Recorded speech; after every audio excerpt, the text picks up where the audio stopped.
Great. Hello guys, and welcome to another episode of Zaid's Experience. My name is Zaid, and today I just wanted to give you a quick update of a couple of things that I've noticed while doing this carnivore diet.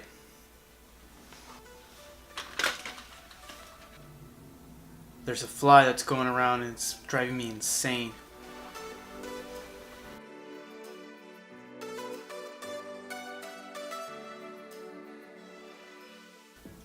Got it. Take two. So as you guys may know, I have been trying this new carnivore diet for the past month now or so. And I've been noticing a couple of changes, but this is mostly geared towards all you people that are worried about maybe not getting enough vitamins and nutrients while on this diet. So here are the things that I have noticed. First off, as we all know, meat has quite a bit of vitamins and nutrients that are very bioavailable. And what I mean by that is that they're very much absorbed by the body in a very easy manner. You guys can go ahead and see all the data behind it, but in comparison to many products, the body just goes ahead and really absorbs those vitamins and nutrients in a completely different manner. So some of the things that I have noticed just very recently, now that I've passed kind of the 30-day mark, is my skin. I can see a major difference in my skin. I feel like it glows, it looks different in a completely different manner. And there's many people that have reported this. Somebody that's very famous that has reported this was Dr. Jordan Peterson in one of Joe Rogan's podcasts. Joe Rogan actually goes ahead and makes a comment that his skin looks amazing, and you can compare it to when he was eating meat to versus when he wasn't eating meat, and there is a massive difference in how his skin looks, how radiant he looks, and overall his health just looks different. By that point, he has also lost quite a bit of weight. I think they say around 50 pounds within a year. I think that comes as a plus. The second thing that I've noticed, besides my skin just kind of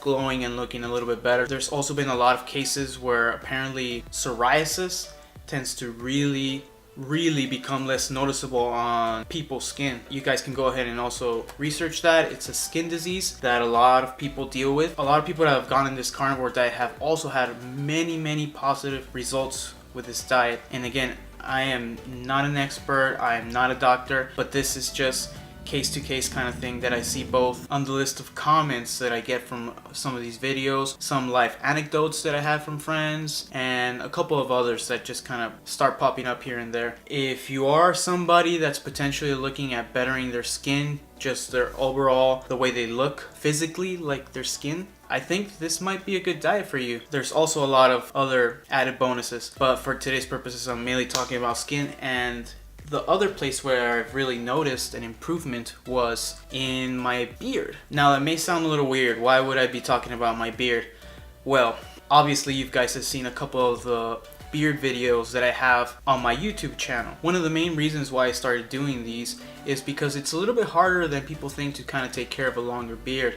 And one of the main things that I started noticing and why I started taking care of my beard was because the skin underneath my beard would start flaking quite a bit. And so I started really taking it to notice what was going on there. Why was that happening? Was that a normal thing? Does everybody that have a long beard tend to flake? And if so, I mean, it wouldn't even make sense to have a beard. So why do we normally develop it? Why do we normally develop a beard if it's gonna flake and it's gonna irritate the skin underneath?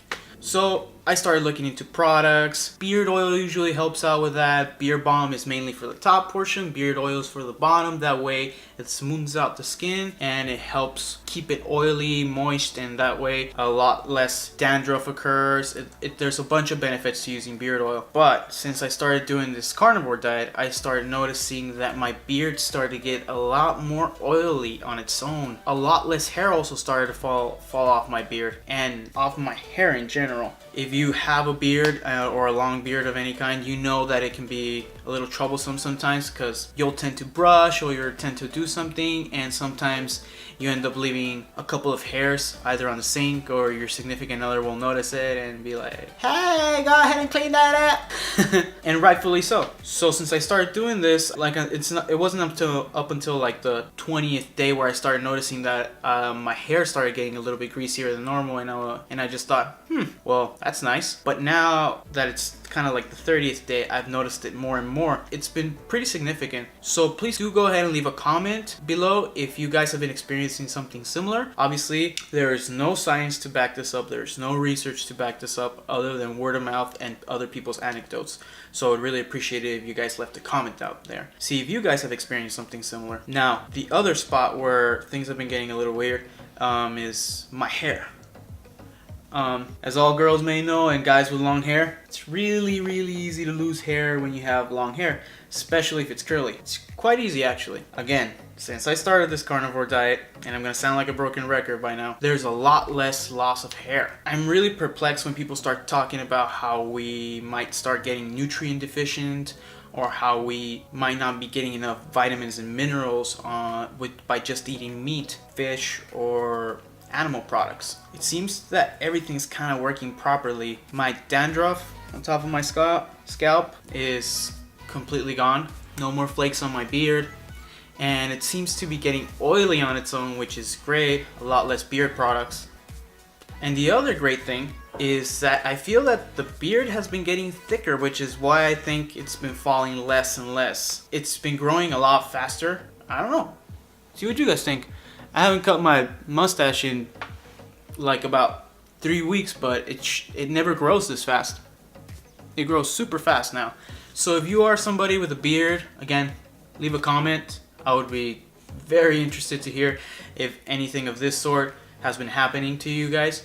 And that is it for today, guys. Again, we are all very new to this idea of eating carnivore. We have been seeing lots of positive changes overall, but there isn't a lot of science to back it up, and I know where the skepticism comes from, and playing a little bit of devil's advocate here, I understand why people would say that this might be a terrible idea, but so far all the positives have been outweighing the negatives, in my opinion. With that being said, I think that there might be a lot more merit into this diet than a lot of people think. If we don't have any hard research, in my opinion, I think that it is totally up to us the people, you guys from the channel and the community, to try and help each other and see what we can find out on our own. There's nothing better than to learn by our own mistakes or trying things out ourselves. What's the worst that can happen? You go ahead and try this for 30 days, 30, 40 days, and you find it was just a complete hoax, it was just a terrible thing, and you go back to the drawing board. But if it isn't a hoax and you start seeing a bunch of positive results,